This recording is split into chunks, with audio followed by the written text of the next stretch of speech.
In this video, we're going to introduce the concepts of eigenvalues and eigenvectors of a matrix. So to do that, let's look at this matrix A and these two vectors u and v that I've shown here. So what I'd like to do first is compute A times u. So A times u is equal to our matrix A, so -4, -6, and 3, 5, times the vector 1, 3. And when we do that, what we end up getting is, it looks like -22 and 18. And we can see if we look at the vector we started with, u, and the resulting vector, there appears to be no relationship between those vectors, and we wouldn't expect there to be in general. But let's go ahead and figure out what AV is. So A times V is then -4, -6, and 3, 5 times the vector 2, -2. And in this case, we can see that the resulting vector comes out to be 4 and -4.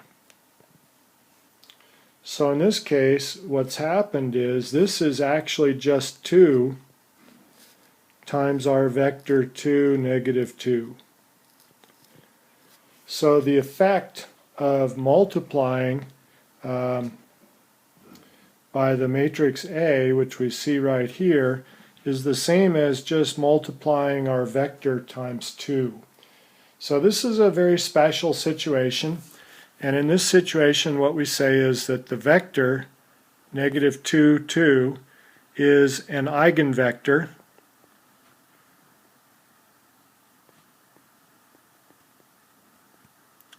and it's got associated eigenvalue of 2.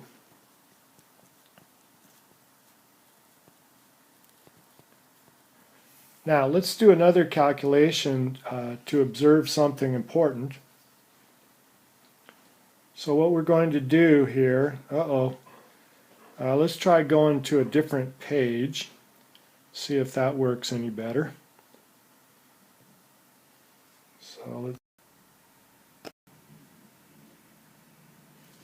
Well, I've had a bit of a technical issue here. Let's see if we can overcome that.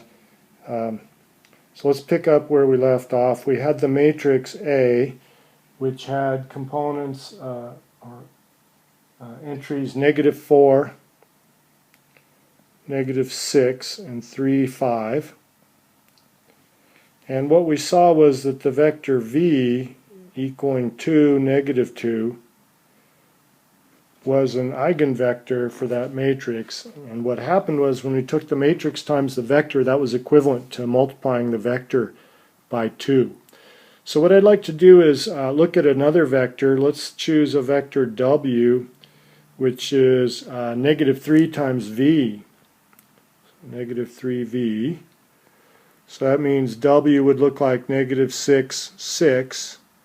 And let's see what happens when we take A times W. So AW is then -4, -6, 3, 5 times -6, 6. And what we get when we do this calculation is we end up getting -12 and 12, which happens to be 2 times -6, 6.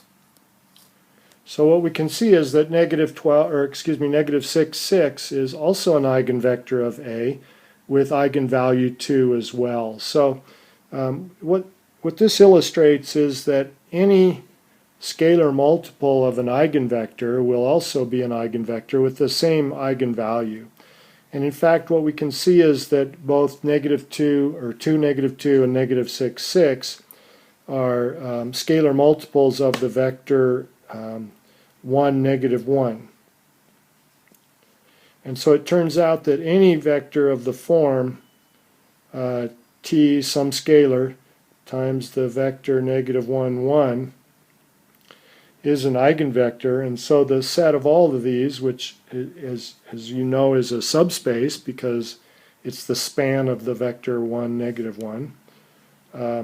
So the set of all of these is what we call the eigenspace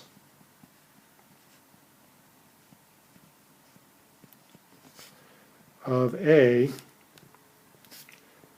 with corresponding eigenvalue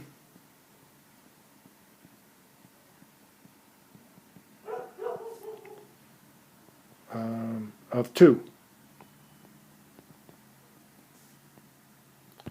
Okay, so that's just an introduction to eigenspaces and eigenvalues. Of course, we wouldn't have discovered this eigenvector if I hadn't started us off with the vector 2, negative 2. So the next question is, how do we actually find eigenvectors and eigenvalues given just the matrix itself? And that's what we'll look at in our next video.